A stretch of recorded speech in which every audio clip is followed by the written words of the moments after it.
성도 여러분 안녕하십니까? 주님의 선하신 사랑과 은혜가 오늘도 저희들과 함께 하셔서 예수님의 아름다운 이 삶을 저희들이 또 한번 살피고 본받는, 그러면서 오늘은 주님의 산상 이 설교에서 나눠졌던 매우 이 복되고 아름다운 이 모습들을 좀 살펴보는 시간입니다.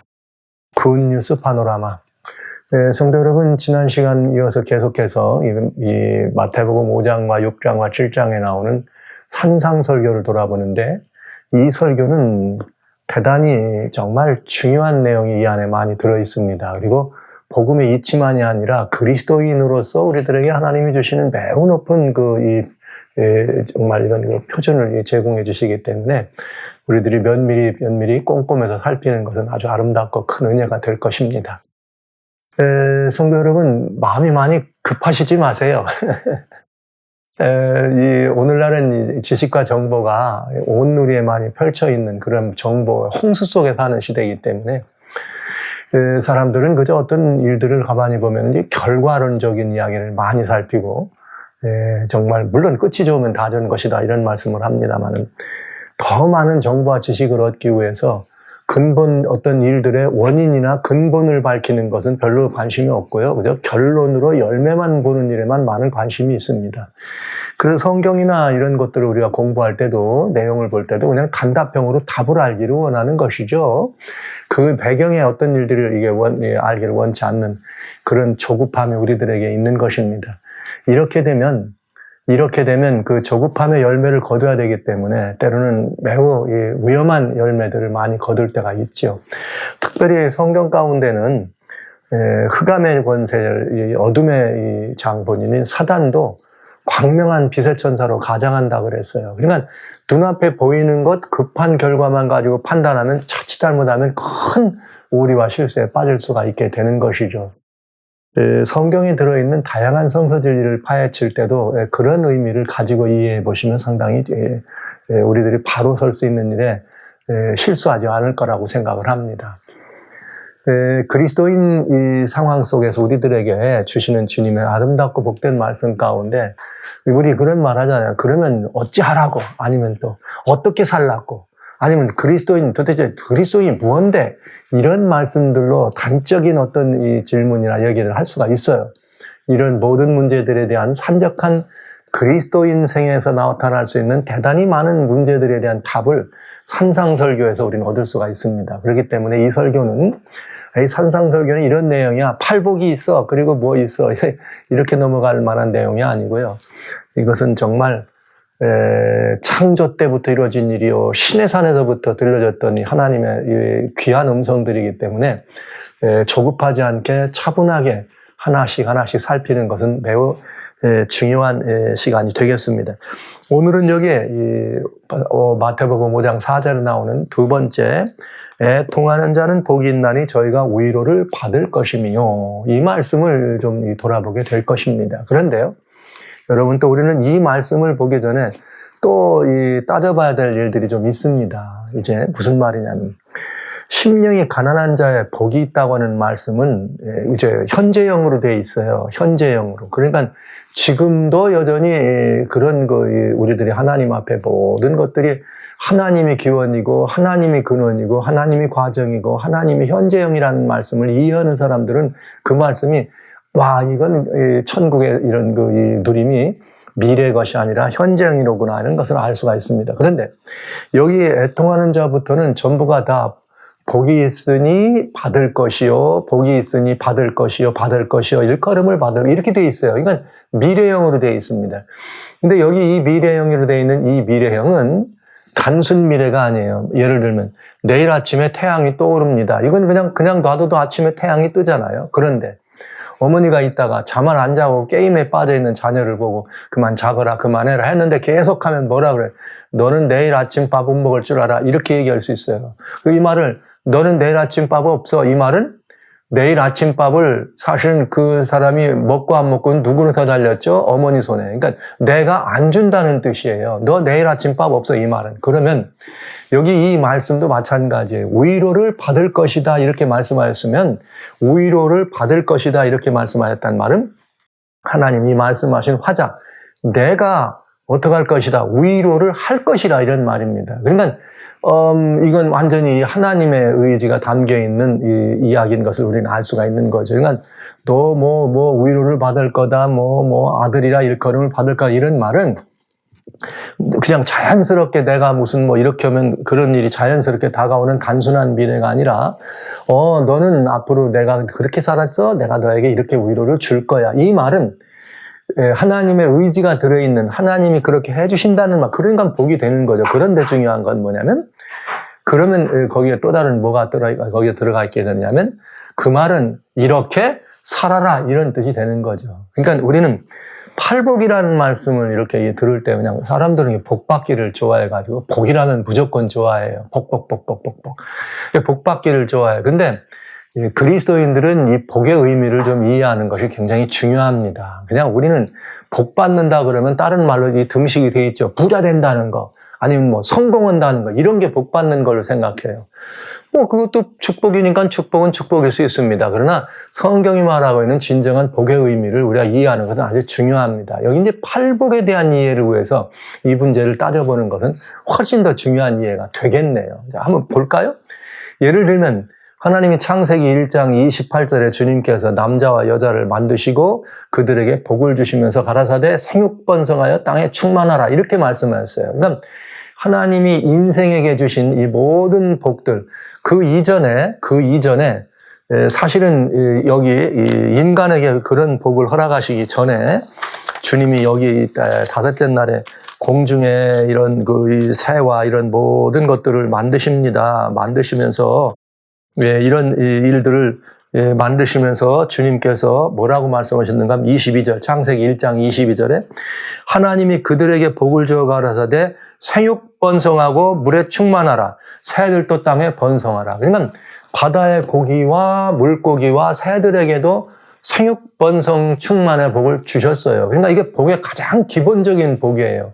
뭐가? 생육번성 충만. 그러니까 인간에게도 생육번성 충만의 복을 주신 것입니다. 그러니까 이제 생육하고 번성하고 충만한다는 것은 개인적으로 얘기하면 생육이라는 것은 여러분 아시는 것처럼 생산이 돼야 되고 이것이 점점점 불어서 가족이 번성하고 그 다음에 더불어서 충만한 이런 관계를 설명하는 것이죠. 그러니까 생육번성의 이런 이 축복이 하나님이 우리 모든 피조물에 주신 복 가운데 복 중에 복이었다.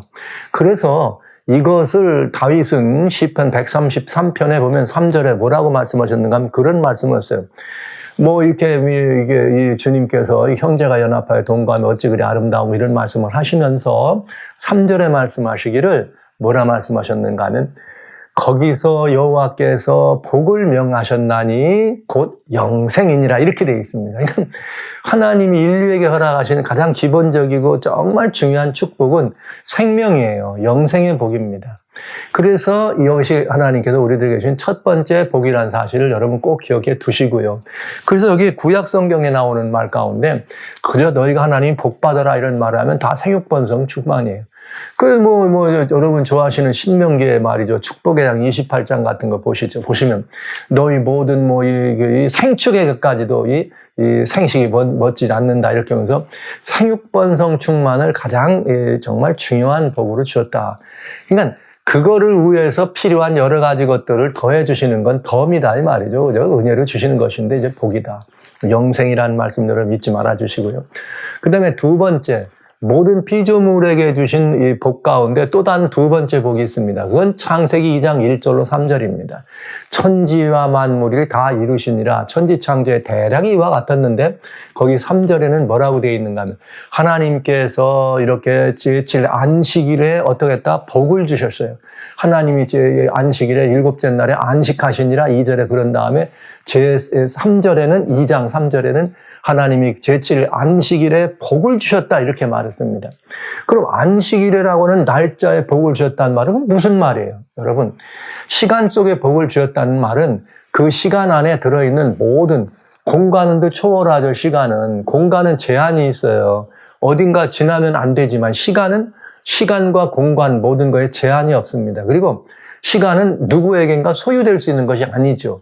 모두에게 공의로운 것이죠. 그런데 여기 안식일에 복을 주었다고 하는 내용을 잘 이해하려면 뭘 보면 되냐면 하나님의 계명 가운데 10계명 가운데 네 번째 계명, 여기 특별히 출애굽기 20장에 보면은 8절부터 하나님께서 이렇게 계명을 주신 이야기가 나오는데 8절부터 무슨 말이 나오는가 하면 너희는 안식일을 기억하여 뭐하라? 거룩히 지키라 이렇게 되어 있어요. 그러면서 10절에 왜냐 어떻게 지키라 그랬냐면 거룩히 지키는 이것이 10절에는 내 하나님 여호와의 안식일인즉 제7일은 안식일인즉 너나 내 아들이나 내 여기의 딸이나 내 남종이나 여종이나 육축이나 문 안에 구하는 객이라도 아무 일도 말라.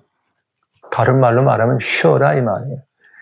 제7일은 무조건 뭐 하라는 거예요? 쉬라는 거예요. 왜 쉬어야 되는가? 그 이유가 거기 11절에 이는 내가 엿새 동안에 모든 것들을 만들고 제7일에 뭐 했다? 쉬었다. 그래서 내가 안식일을 복되게 하고 그날을 거룩하게 했다 이렇게 했어요. 그러니까 내가 모든 것들을 만들고 제7일에 쉬었다. 안식했다. 그러니까 너희도 이 안식일은 어떻게 해라? 쉬어라. 이게 인간에게 주인 두 번째 복입니다. 안식일의 쉼은 대단히 중요한 것이죠. 그러니까 하나님이 인간에게 주신 복은 생육하고 번성하고 충만하라 영생의 복을 주시고 그 다음에는 그 영생이라고 하는 그 삶을 우리가 누리는데도 불구하고 제7일은 뭐 하라는 거예요? 쉬라는 거예요. 누구와 함께? 하나님과 함께. 이것이 인류에게 허락하신 두 가지의 아주 놀라운 축복입니다.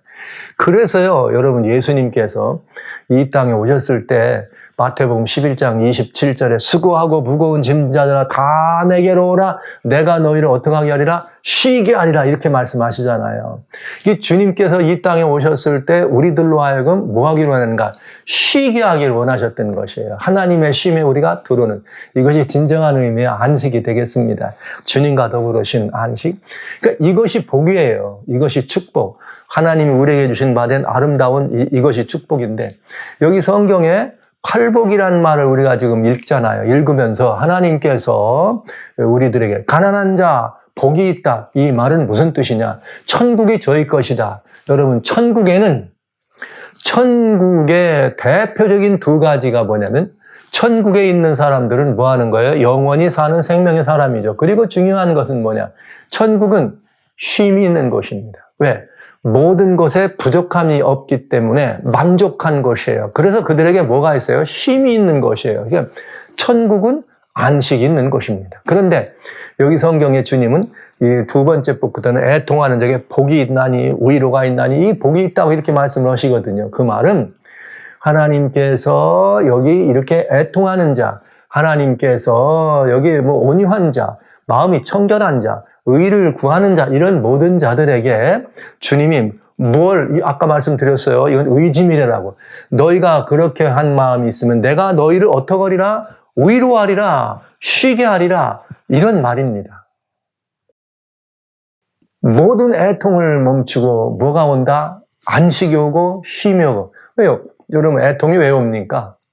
멀쩡한 사람에게 애통은 안 오잖아요. 애통이 오는 이유가 있잖아요. 그 모든 애통한 마음들을 내가 어떻게 하리라? 쉬게 하리라. 그런데 더 중요한 게 있어요. 여기에 주님께서 우리들에게 이렇게 이 모든 것들을 주신다고 약속하셨는데 이런 주신다는 약속을 하실 때는 여기 팔복은 지난 시간에 제가 잠깐 갈라디아 2장 22절로 23절에 나오는 성령의 열매와 꼭 이걸 같이 이해하면 더 은혜가 된다는 말씀을 드렸습니다. 성령의 열매 가운데 사랑과 희락과 자비가 있어요. 오래 참음과 온유와 뭐가 있어요? 이렇게 이 충성이 있어요. 자비와 절제가 있고요. 화평이 있어요. 그러면 여러분 이렇게 9가지의 내용에 거기에 얘기가 되어 있는 것은 9가지의 열매가 아니라 성령의 열매는 하나인데 열매의 맛이 혹은 열매의 특성이 9가지 특성이 있다. 이렇게 여러분 말씀드려요. 그것처럼 이 팔복은 내용이 그런 것들이에요. 하나님의 성품과 관련이 있다는 사실을 꼭 연결해 주셔야 됩니다. 성령의 열매란 말은 바로 하나님의 열매인 것이요. 하나님의 마음의 열매요. 하나님의 천품의 열매잖아요. 그런데 왜 이게 그렇게 돼 있는가? 여기 팔복에는 이것이 고스란히 잘 들어있느냐면 여기 시편 18편에 한번 보시겠습니다. 시편 18편에 보면은 여기 대단히 중요한 우리들이 힌트를 하나 얻을 수가 있어요. 시편 18편 24절로부터 여기 25절까지 한번 볼게요. 그러므로 여호와께서 내 의를 따라 갚으시되 그 목전에 내 손에 깨끗한 대로 내게 갚으셨도다. 자비한 자에게는 주의 자비하심으로, 완전한 자에게는 주의 완전함으로 보이시며, 깨끗한 자에게는 주님의 깨끗하심을 보여준다. 반대로 사특한 자에게는 주의 뭐가 있다? 거스림을 보여주겠다. 이렇게 돼 있어요.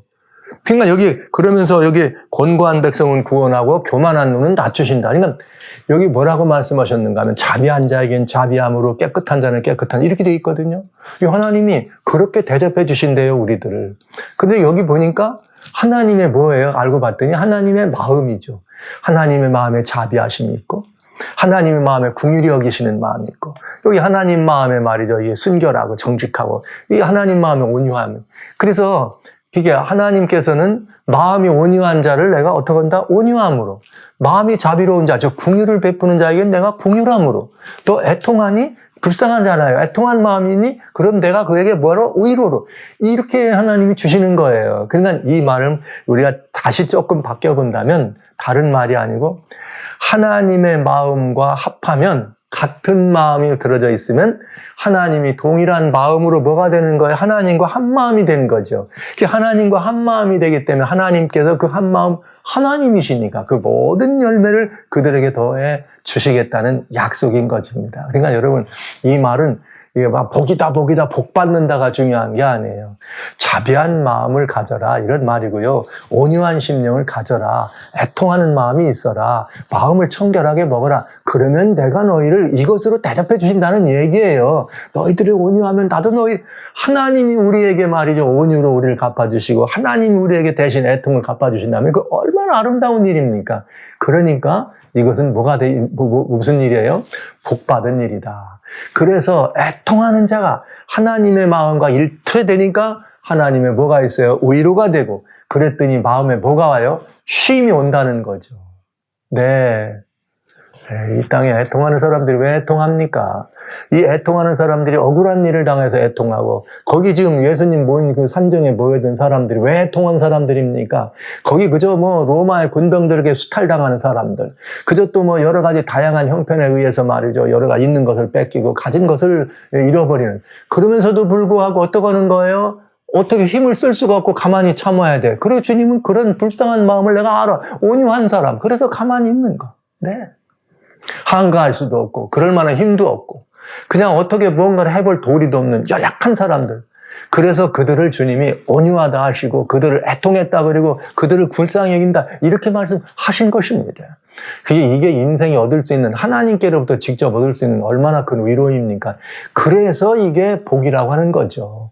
그런데 이 복은 단순히 우리들에게 주시는 복이 아니라 우리로 하여금 어떻게 살라는 거에 따지고 보면 너희가 이런 사람이 되도록 하라. 애통하는 마음을 가지라. 온유한 심령을 살아가라. 너희가 다 의를 구하는 마음으로 살아라. 다른 많은 사람들을 긍휼히 여기라. 이런 말씀을 하신 거예요. 그러면 내가 너희를 긍휼히 여기겠다.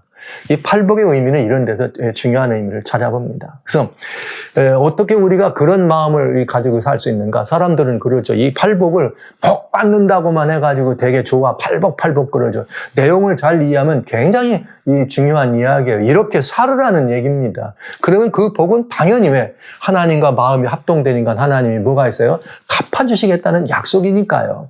복이긴 하지만은 그것이 복이죠. 결론적으로. 내가 그렇게 줄 것이라는 의지미를 쓰신 거니까 복이지만 이건 굉장히 중요한 그리스도인의 삶에 혹은 하나님을 믿는 하나님 백성들의 그 삶에 정말 아름답고 높은 이 성품의 표준이라는 것을 우리는 알 수가 있는 거죠. 그런데 이런 표준들은 우리가 그렇게 살려고 애써서 나오는 거 아니죠. 뭐 해야 돼요? 반드시 심령이 가난해서 하나님의 마음을 품지 않고는 이루어질 수 없는 일인 것입니다. 그래서 이 팔복을 이해하실 때는 이런 자에게 복이 있다 이렇게만 보시지 말고 이렇게 살아라. 주님이 우리들에게 명하신다고는 말씀으로 여러분 받아주시면은 훨씬 더 우리들이 이 팔복을 이해하는 것이 더 수월해지고 그 뒤의 내용들이 주님의 마음이로구나. 여기에 나와 있는 이것이 우리들로 하여금 이렇게 살아라 하는 것은 곧 바로 주님의 마음이시구나. 사랑의 마음, 자비의 마음, 희락의 마음, 양선의 마음, 오래 참고 온유하고 주님은 또 자비롭고 충성스럽고 절제함 있는 그런 하나님의 마음을 우리들에게 보여주신 것이 산상설교에 들어있는 모든 내용 속에 다 포함되어 있다는 사실을 알 수가 있겠습니다. 이렇게 되면 이제 마음이 좀 어려워지시죠. 야, 우리가 어떻게 그렇게 어려운 이 하나님 마음과 합동될 수 있을까? 하나님과 마음과 합동되는 거. 성경에 이런 교훈을 받으면 좋습니다. 성경에 주님께서 직접 콕 집어가지고 하나님과 같은 존재 혹은 하나님과 마음이 같은 사람을 이렇게 콕 찍은 그런 분들이 있어요. 특별히 그런 분들이 있는데 이 두 분이 있죠. 물론 이제 그 욥은 지난 시간에 봤습니다만 욥은 뭐 그렇게 마음이 정결해가지고 말이에요 순결한 사람이 없느냐 이렇게 하면서 욥의 그 마음을 많이 칭찬하셨지만 그 욥의 그런 마음들 동방의 의인 아주 먼 분처럼 느껴지는 그런 그 이야기 말고 주님께서 우리들에게 아주 대단히 중요한 두 분을 설명해 주십니다. 한 분은 누구인가 하면 모세입니다. 이 모세는 어떤 분이냐면 신명기 18장 18절에 보면 모세가 뭐라고 백성들에게 말하면 하나님께서 이 나중에 나올 때 너희 형제들 중에서 너와 같은 선지자가 나오걸랑 그의 말을 들으라. 그럼 거기 너와 같은 누구예요? 너가 모세죠. 이 하나님이 이 선지자가 많이 있었어요. 그러나 모세와는 달랐습니다. 신명기가 아니고 이번엔 민수기 12장 6절로 7절에 보면 하나님이 모세한테 사람들한테 이 반역을 일으켜서 사람들한테 그래요. 너희 중에 선지자가 있니? 그러면 내가 그들에게 꿈으로 혹은 이상으로 이런 걸로 얘기한다. 그러나 내 종 모세와는 그렇지 않아. 내가 모세와는 직접 대면해가지고 얘기해. 여러분, 모세는 하나님이 인정하신 누구예요? 하나님과 직접 대면하는 존재였습니다. 굉장한 존재죠. 그 영광에 직접 참여했던 그런 존재. 근데 그 모세는 어떤 사람이었느냐면 모세는 어떤 사람이었느냐면 여기 또 민수기 12장 3절에 보면은 모세는 그 온유함에 있어서 지면에 이 땅의 모든 사람보다 승하니라 더했다. 그러니까 최고 베스트 오브 베스트 뭐에 대해서 온유한 심정. 여러분 예수님이 이 땅에 오셨습니다. 예수님이 이 땅에 오셔서 예수님이 뭐라고 말씀하셨는가 하면 마태복음 11장 29절에 나는 마음이 뭐한 자라 온유하고 겸손하다. 주님은 자기 자신을 스스로 온유한 분으로 말씀하세요. 그런데 그 이전에 구약에 보면 누구를 이 세상에서 가장 온유한 존재는 누구였다? 모세였다. 그렇기 때문에 사도행전에서는 모세에 대해서 뭐라고 말했는가 하면 3장 22절에 보면 이런 말씀이 있습니다. 이는 모세한테 하나님께서 너와 같은 선지자가 너희 형제 중에 너와 같은 모세와 너와 같은 선지자가 나오면 너희는 그 말을 들으라. 근데 그 말을 들으라 해서 그가 누굽니까? 여기 사도행전 3장에 보면 예수님에 관한 얘기를 하는 거예요. 그러니까 예수님은 모세와 같은 선지자라고 예언된 선지자로 오신 분임을 설명해 주십니다. 그런데 그렇게 오신 예수님이 자기 자신을 나는 마음이 뭐한 자라? 온유한 자. 이게 모세는 예수님과 같이 온유한 성품으로 예수님과 합한 분이었음을 성경이 직접 콕 찍어서 얘기해 준 것을 알 수가 있지요. 또 한 분 계세요. 이 또 한 분은 누구냐면 사도행전 13장 22절에 보면은 이제 들어가 설교를 하면서 다윗에 대한 얘기를 합니다. 근데 여러분 다윗 얘기할 때 그건 뭐냐면 사무엘이 이렇게 다윗을 뽑을 때 그 아들들 이세 아들들을 오라 그래가지고 말이죠. 엘리압부터 시작해서 기름을 불라 했더니 노노노노노 외모를 보고 뽑으려고 하니까 주님이 뭐라 그래? 아니야 외모를 보고 뽑지 마. 그러면서 다윗이 왔을 때 내가 그를 정했느니라 이렇게 표현했잖아요. 그런데 이것을 사도행전 여기 13장 22절에는 뭐라고 말했냐면 다윗을 얘기할 때 하나님께서 이는 내 마음에 합한 자라 그가 내 뜻을 이루리라 이렇게 돼 있다고 했어요. 여러분 우리 주변에 다윗이 있습니다. 다윗은 어떤 분이 하나님이 보실 때 하나님의 마음에 합한 자라고 이렇게 돼 있어요. 하나님의 마음에 합한 자다. 그러니까 여러분 모세는 여러분 예수님이 이 땅에 계실 때도 변화산에서 모세와 엘리야를 만나잖아요. 그러니까 모세는 이 땅에서 돌아가셨지만 부활하신 사람의 누구예요? 앞으로 부활할 사람들의 대표예요. 왜? 모세는 이 땅에서 죽임을 맛보고 하늘로 올라갔으니까요. 자, 그런가 하면은 그런 대표자가 됐습니다. 왜요? 하나님의 마음에 합한 사람이라. 하나님과 똑같은, 예수님이 뭐라고 그래요? 나 같은 선지자라고 이렇게 대면해서 모세를 얘기하잖아요. 그런가 하면 다윗은 누굽니까? 다윗은 말이죠, 영광의 보좌를 설명할 때는 다윗의 보좌로 얘기해. 그 예수님이 이기고 또 이기셔서 영광의 보좌 앉으실 때 그걸 다윗의 보좌에 앉는다 이렇게 말씀하시니, 야, 왕중왕으로서 예수님은 누구와 비유를 가졌어요? 다윗이라고 하는 한 위대한 인물과 비유를 합니다. 하나님의 마음과 어떠한 분이에요? 합당한 분입니다. 이야, 다윗이 보좌에 앉았을 때 그런 이 보좌, 영광의 보좌. 그러면서 하나님의 마음에 합한 사람. 네. 그러니까 여기 성경은 성령의 9가지 열매가 있는 것처럼 이렇게 하나님의 이런 열매, 이것이 하나님의 천품의 열매였다. 이것이 하나님의 마음이다. 근데 이 하나님의 마음에 합한 사람이 우리도 어떡하라? 되라는 거예요. 누구처럼? 모세처럼? 다윗처럼. 그러면 내가 너희들에게 자비한 자에게는 자비함을, 온유한 자에게는 온유함. 이렇게 하나님이 우리를 대접해 주신다는 약속이 있는 것입니다. 그러니까 여기 이 팔복은 왜 우리들이 언필증 얘기하는 것처럼 그냥 뭐 잘 되고 복 받을 거다, 그냥 뭐 성공한다 말이지, 아니면 뭐 이렇게 한다, 이런 복의 의미가 전혀 아니에요. 이 팔복은 우리가 이렇게 하나님의 마음에 합한 사람이 되면 하나님께서 하나님의 천품과 같이 우리를 대접해 주신다고는 어마어마한 복락을 우리들에게 설명해 주신 아주 높고도 높은 그리스도인의 삶의 행적이요, 우리들이 바라봐야 될 우리들의 도전이요, 우리들이 꼭 이루고 올라갈 수 있는 가능한 아름다운 이 하나님의 이 신민으로서 다윗이 그래 들었고 모세가 들었던 것처럼 하나님의 마음에 합한 사람 소리를 들을 수 있는 우리들이 되는 것입니다. 네. 이것이 이제 이 팔복에 들어있는 그 복되고 아름다운 의미임을 우리가 한번 다시 기억하면서 우리는 뭘 보는 거예요? 애통하는 자는 복이 있나니. 하나님이 뭐 하시는 거예요? 애통하시는 것이죠. 하나님의 마음에 애통이 있습니다. 그러셨길래 이 땅에서 애통하는 자, 그것이 인간적인 삶의 우수사려 때문에 애통했던, 내 마음에 깊은 충격이 있어서 상처가 있어서 고통이 있어서 고난이 있어서 애통했던 그 애통이 무엇이든 이 땅에 일어나는 여러 가지 다양한 삶의 형편으로 우리가 애통함을 입을 때, 그리고 우리 마음에 애통할 때 하나님은 우리를 어떻게 보시는 거예요? 애통한 눈으로 보신다는 거죠. 예수님은 이 땅에 계실 때 우리 땅에 오셔서 그 사랑하는 친구죠. 인생으로 말하자면 마르다와 나사로의 집에 자주 가셔요. 거기 누가 마르다와 마리아의 집에 자주 가세요. 거기 누가 있어요? 나사로. 예수님이 아끼던 사람이야. 그 나사로가 죽었을 때 예수님이 요한복음 11장에 나사로의 집에 갑니다. 가서 사람들이 그걸 헌화하는 걸 보고 말이에요. 예수님이 그 모습을 보면서 눈물을 흘리셔요. 눈물을 흘리셔요. 누굴 보고? 친구의 죽음을 보고 눈물. 그러나 그 사실 죽음은 뭐냐면 죽지 않아, 여러 가지 다양한 의미. 이 땅에 죄의 열매로 말미암아 거둘 수밖에 없는 인생들의 그런 모습을 보면서 애통하시는. 나인성의 이 홀로된 여인이 그 아들 하나 데리고 사는데, 그 홀로된 여인이 왜 아들 하나 데리고 사는데, 어느 날 그 나인성에 들어갔더니 말이에요, 그 여인이 슬피 울면서 이 여인이 이렇게 나옵니다. 그때 예수님이 그 나인성을 바라보시면서 뭐라 그래요? 여인아, 뭐하라? 울지 말라.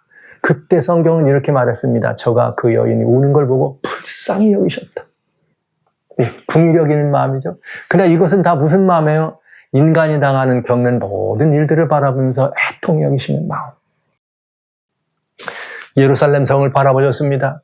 예루살렘 성을 바라보면서 제자들이 보였습니다. 돌 하나도 돌 위에 남기지 아니하고 조만간 망해갈 저 예루살렘을 바라보시면서 눈물을 흘리시는 우리 주님. 예루살렘아, 예루살렘아. 암탉이 자기 새끼를 날개 아래 모으는 것처럼 하나님께서 선지자들을 통해서 그 백성을 모으려니 얼마나 많이 그런 일이 있었더냐. 그러나 너희가 오늘날 어떻게? 너희 눈에 이 모든 것들이 감추었구나. 뭐가요? 평화에 관한 일이. 살렘 왕, 평강의 왕으로 오신 예수님이 그들의 눈에 보이지 않습니다.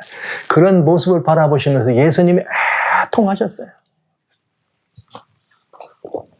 인생에서 겪는 다양한 형편, 삶의 고난을 바라보시면서 우리를 보고 애통만 하시는 것이 아니라 죄와 죄의 결과로 말미암아 고난받는 인생을 바라보시면서 애통해 하셨던 그 예수님. 오늘 주님은 우리들에게 이렇게 말씀하십니다. 마음이 애통하는 자는 복이 있다. 주님의 마음이 애통하시거든요. 그렇기 때문에 그 애통에서 나오는 그 애통의 위로가 있는 것입니다. 저가 뭘 받을 것이요? 위로를 받을 것이요. 근데 가난한 자에게는 천국은 현세적으로 임한다 그랬지만 애통하는 자에게 위로를 주시는 것은 미래형입니다. 내가 너를 위로해 주리라. 여러분 이 땅에서 누가 위로를 해주는 것, 누가 주는 위로냐에 따라서 그 위로가 크기도 하고 적기도 합니다. 여러분 그렇죠. 어디 뭐 상가에 한번 가보십시오. 상가에 가보실 때 사람들이 다 조문으로 와, 위로하러 와.